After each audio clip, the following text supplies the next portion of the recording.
In a time before time itself, in a realm untouched by the hands of creation, there existed a being of unparalleled splendor, a creature whose name meant bearer of light. Lucifer, the morning star, stood among the celestial hosts, radiant and wise beyond measure. He walked the halls of eternity, basking in the glory of his Creator, admired by all who beheld him. Yet, within the depths of his being, a shadow began to grow, an insidious desire that would alter the course of existence itself. Lucifer's heart, once pure and devoted, began to swell with pride. No longer content with his exalted position, he craved something more, something forbidden. He desired not just to serve God, but to be like God, to ascend to a throne of his own making. Every step he took was a step away from the light, a descent into an abyss of his own creation. This was not a fall that happened in a moment, but a slow, deliberate rebellion that took root deep within his soul. The prophet Isaiah echoes Lucifer's twisted ambition. "I will ascend to the heavens. I will raise my throne above the stars of God. I will make myself like the Most High." Yet, Lucifer failed to grasp a simple truth. True greatness is not in exalting oneself, but in the surrender of power, in the humility of service. But pride was not the only poison that tainted Lucifer's soul. Vanity, fueled by his own unmatched beauty, became a consuming obsession.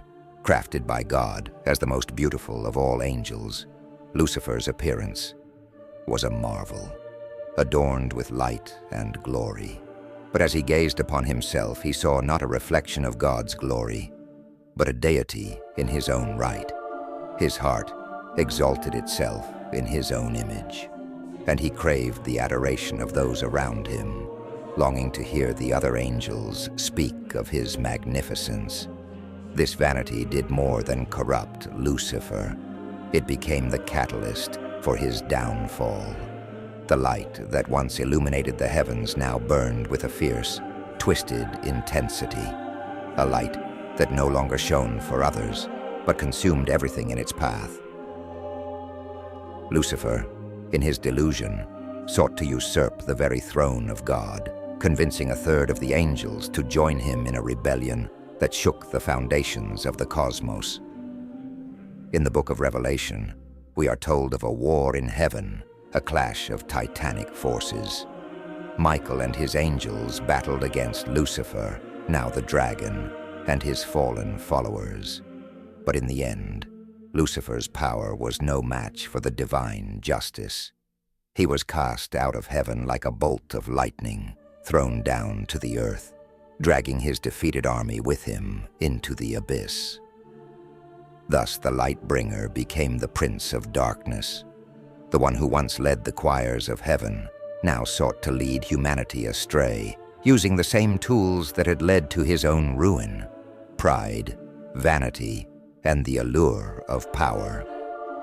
But while Satan's path is one of destruction, there is another figure who offers a stark contrast, a path of redemption and humility.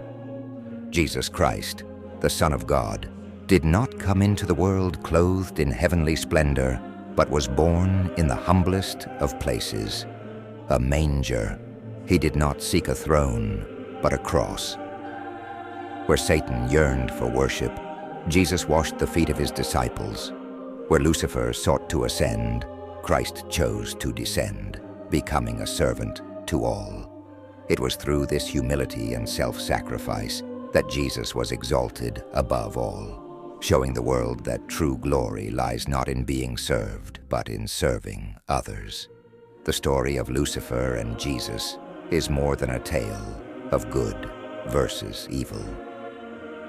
It is a profound lesson in the dangers of pride, vanity, and the pursuit of power.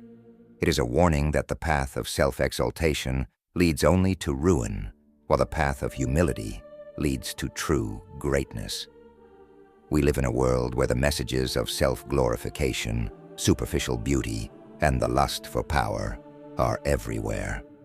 But the story of Lucifer is a stark reminder. Those who seek to elevate themselves will fall.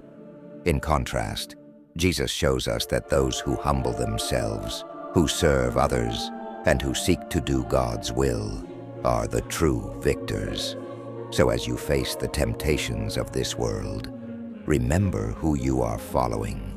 Are you walking in the footsteps of Lucifer, the fallen one, or Jesus, the exalted Savior?